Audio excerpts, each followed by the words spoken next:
My subject is limited to water-based paints and powders, which are pastels, chalks, or this very fine kit here, which is you can buy. Probably at Hobby Junction when I convinced them to carry it.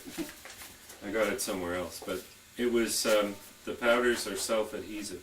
So you can work with powders, such as this roof here, that was done with the powder pretty much, you know. It's just, you put it on, you rub it in, and it makes a black surface, right? Oh, right, okay. Whereas the sides were done with water-based paints, okay?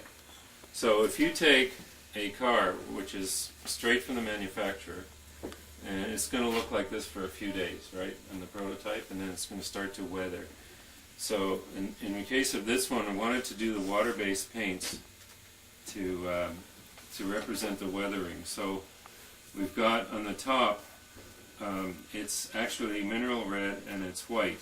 But the white kind of goes away because they used to spray it with a lime mixture, quick lime, you know.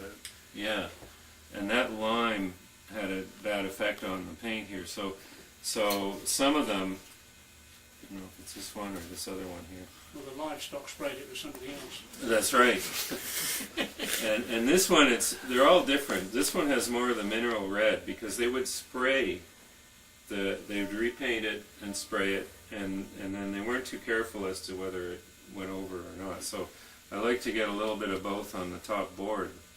So that's done with these paints, and I guess the best way to proceed here is to just start with doing one, you know. So I'm going to take some paint. In this case, I'm going to take some acrylic paint, and we're going to try and get... That's artist paint, right? Like yeah, this is artist store. This is from WIMRC, and you see what I'm doing? There's a cup here. I shove it right down in, squeeze it until it appears. So that means that this tube is going to last a long time, really.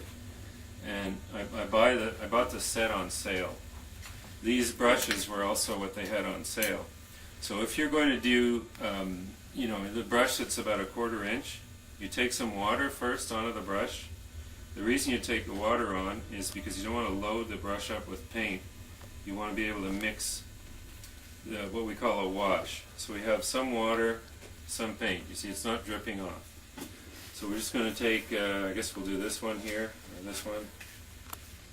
What color have you used there? It's just black. Just black. So we're just going to do the roof. And so we want to cover the whole thing with the black. Now acrylic paints mixed with water are thin, and the black is the strongest color. It represents the soot and dirt and smoke. And so we're going to, then we're going to take more of the same. What's your ratio of dilution though? Well, it's basically practice, you know, just to get it to spread, and if you see too much of the color coming through, then it's a pretty thin wash. Okay. But, so now we've got the whole thing covered, and we just take these, actually where are they? These things here, they're sort of like a cotton rag, but they're synthetic, you know, they're Kleenex product. I have them at work. And we take a little water, right, so it's always slightly damp, and just wipe it off, blot it. So now, notice some got on the sides, and I kind of go over that. And if you have details, these are all molded in details, pretty much. So it's not too much of a chance to do something bad here. So now you're going to see the color come back out, and we just take that pretty much. And then another brush. You always want to have like 2 of the same brushes with the water, and we're going in there and kind of scrubbing out some of the stuff that got in too far.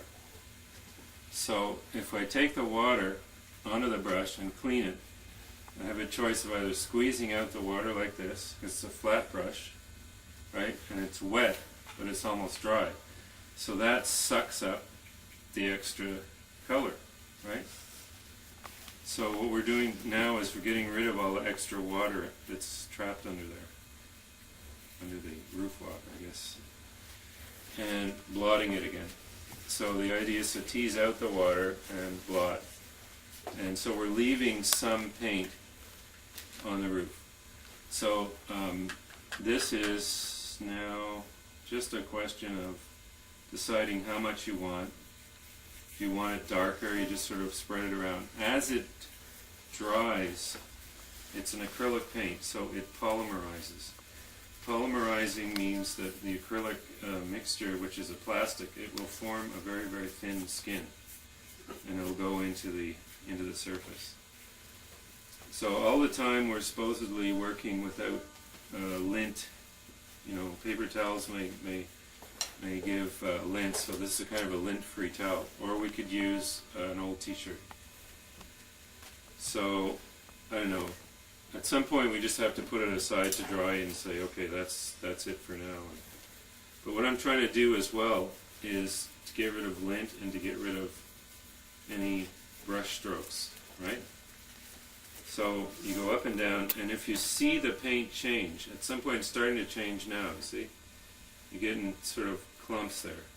That is the point where, the critical point where you have to stop. Okay, so you just finish up and leave it. And if you need to do more, you can do more. If you don't like what you have, you kind of start all over. What's critical about that critical point? Well, it's the polymerization takes place. So let's say if we were painting with a thick coat of paint, the paint will start to get lumpy, you know, and it will get polymerized means. Oh yeah, another thing it won't do, it won't apply very well. You'll see it starting to. You're trying to work with it and you're getting nowhere. That's acrylic paint, which is polymerizing.